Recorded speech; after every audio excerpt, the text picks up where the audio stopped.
Hello everyone, good morning to all of you. कैसे हैं आप सब? आई होप सभी अच्छे होंगे। तो कल हम लोगों ने या लास्ट वीडियो में हम लोगों ने top 10 question of simple interest यानी एसआई के देखे थे। तो मैंने आपको दो क्वेश्चन आपसे पूछे भी थे एज अ होमवर्क के तौर पे। उसमें से मैंने बोला था कि आप सभी बच्चे आंसर जरूर दीजिएगा।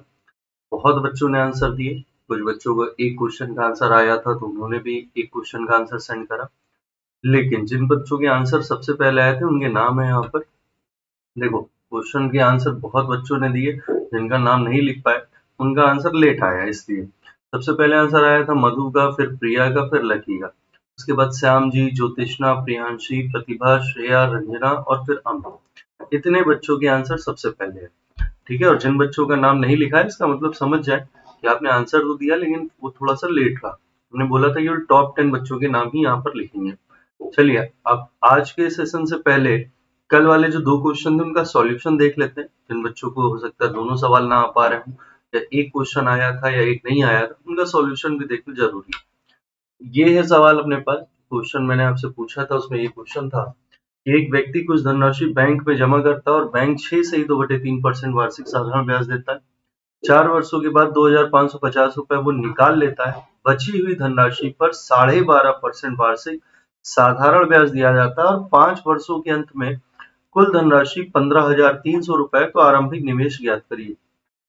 देखो भाई, सवाल करने के कई तरीके, लेकिन हमने कहा हमेशा क्वेश्चन पढ़ने के बाद सोचना शुरू करा करो। सबसे पहले हम ये देख रहे हैं कि भाई जो हमें रेट दिया जा रहा है, दर दी जा रही है, वो कितने परसेंट है? 6 से 2/3%। और तुम पता है 6 से 2/3% का मतलब 1/15 भाग होता है। 6 से ही 2/3% का मतलब क्या होता है? 1/15वां भाग। अगर 1/15वां भाग होता है तो क्या हम थोड़ी देर के लिए मूलधन को 15 मान लें?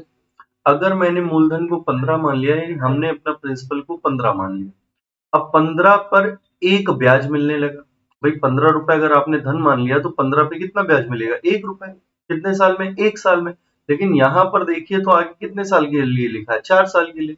तो 4 साल में ब्याज अगर बनेगा तो कितना बन जाएगा? 4 बन जाएगा। भाई मूलधन मैंने 15 में ले लिया, 15 में 1 रुपए ब्याज 1 साल में मिल रहा है, तो 4 साल में ब्याज कितना मिलेगा? 4।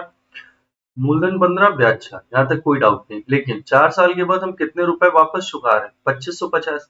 अब सोचो, ये जो 15 और 4 माना है, ये क्या निश्चित है क्या? नहीं, ये निश्चित वैल्यू नहीं है। लेकिन 2550 रुपए जो है वो क्या है? निश्चित वैल्यू है। मैंने कहा था कि जब आपके पास कोई निश्चित वैल्यू आ जाए तो आप यहाँ पर अपनी वैल्यू नहीं मान सकते। अब आप यहाँ पर x और लगा देंगे।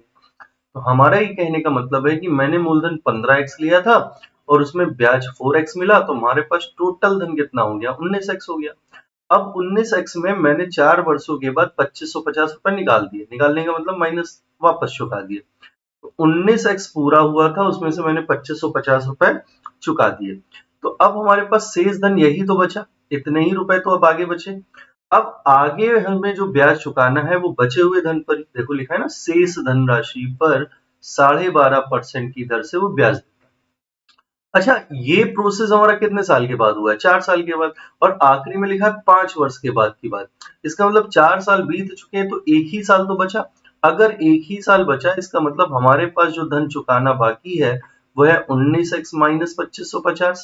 ठीक है, इस पर ब्याज कितना लग रहा है? 12.5%। आपको पता है 12.5% का मतलब क्या होता है? 1/8 होता है ना? 12.5% का मतलब क्या होता है? 1/8। अब अगर 8 रुपए में 1 रुपए ब्याज देंगे तो आपको अपने पूरे धन का 9/8 चुकाना है। भाई अगर आप 12.5% समझ रहे हैं, 12.5% का मतलब हो गया 1/8। 1/8, यहाँ तक तो बात समझ में आ रही ना कि 1/8 हमें ब्याज देना। 1/8 अगर आपको ब्याज देना है तो आप एक बात बताओ, जब आप पूरा धन चुकाओगे, जैसे आपने हमसे पैसा उधार लिया, तो आप हमें केवल ब्याज चुका के आओगे क्या? नहीं, आप हमें ब्याज भी दोगे और जो हमसे लिया था वो भी दोगे। तो इसका मतलब हम ये कह सकते हैं कि 12.5% तो वो ब्याज दे रहा है, लेकिन लौटाएगा कितना? 112.5%। भाई 100% मूलधन, 12.5% ब्याज, कितना लौटाएगा? 112.5%। जैसे 12.5% 1/8 होता है, वैसे 112.5% हो जाएगा आपका 9/8। चेक कर लेना। जिन बच्चों को नहीं पता, हम थोड़ा सा इसको डिस्क्राइब कर देते हैं। देखो कैसे। तुम्हें पता है 100% अपने आप में 1 होता है और 12.5% अपने आप में 1/8 होता है। तो ये 1 हो गया, ये 1/8 हो गया, तो टोटल कितना चुकाना है? 9/8। वही मैं आपको डायरेक्ट बता रहा हूँ। 12.5% ब्याज है, 100% मूलधन है, तो यानी हमें रिटर्न कितना करना होगा? 9/8।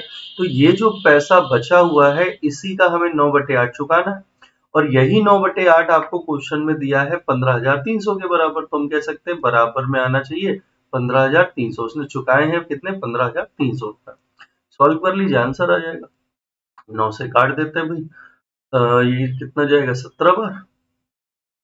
17 या 183, ठीक है। 1700, और फिर ये 8 ऊपर आ जाएगा, तो यहाँ बन जाएगा 19x माइनस का 2550।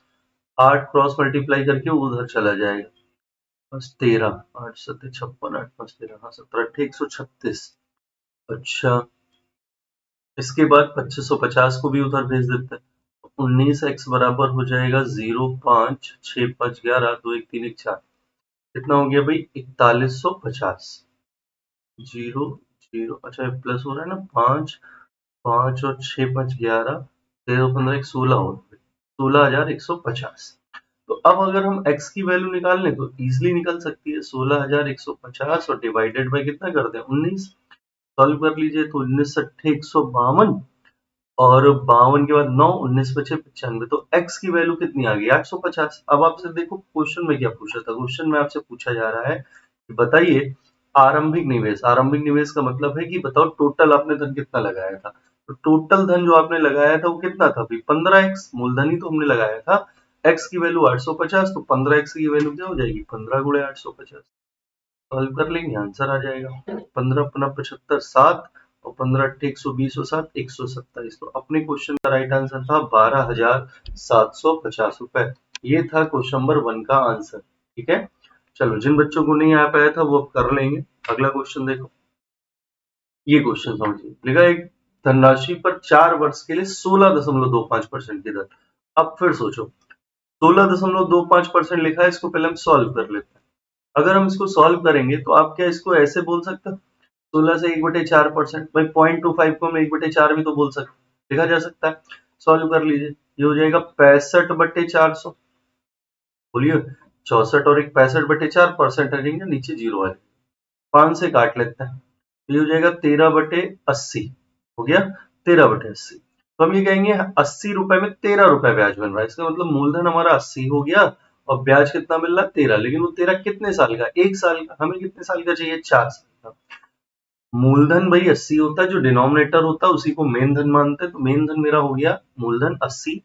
उस 80 रुपए पर 13 रुपए ब्याज मिल रहा है, लेकिन ये ब्याज कितने साल का मिल रहा है? 1 साल का। और अपने को कितने साल का चाहिए? 4 साल का। तो अगर 1 साल में 13 है तो 4 साल में कितना होगा? 13 चौको 52 हो जाएगा। बस आप यहाँ देख लो कि आपका मूलधन है 80 रुपए, आपको ब्याज जनरेट हुआ 52 रुपए। क्वेश्चन कह रहा है ब्याज मूलधन से इतना कम। हमारे पास कितना कम है? चेक कर लेते हैं। 52 और 8 हो जाता है 60, 60 और 20 80, यानी हमारे हिसाब से कितना कम है? 28। हमारा 28 क्वेश्चन के 12,600 के बराबर। ठीक है, अगर 28 की वैल्यू 12,600 है तो मूलधन निकालना है जो कि 80 था। 80 बराबर क्या होगा? क्रॉस मल्टीप्लाई कर लेंगे, 12,600 गुणे में 80, डिवाइड में कर देते हैं 28। 7 से आप काट लो आराम से, 7 चौके 28, 7 एकम 7 56, 1800। 4 से गया 20 बार, 18 दूनी 36 और 3 जीरो। इसलिए इस क्वेश्चन का राइट आंसर होगा 36,000 रुपए। तो आज के जो 2 क्वेश्चन के सॉल्यूशन बाकी थे वो आज की क्लास में पूरे हो गए। अब आगे आपके जो भी डाउट होंगे, आप कौन सा टॉपिक पढ़ना चाह रहे हैं, तो आप प्लीज मेरे को कमेंट के माध्यम से जरूर बताएं। इस नंबर पे आप व्हाट्सएप कर सकते हैं। आपको कौन से टॉपिक के टॉप 10 क्वेश्चन पढ़ने हैं वो आप हमें मैसेज करके बताइए। ठीक है, चलिए मिलते हैं नेक्स्ट वीडियो में।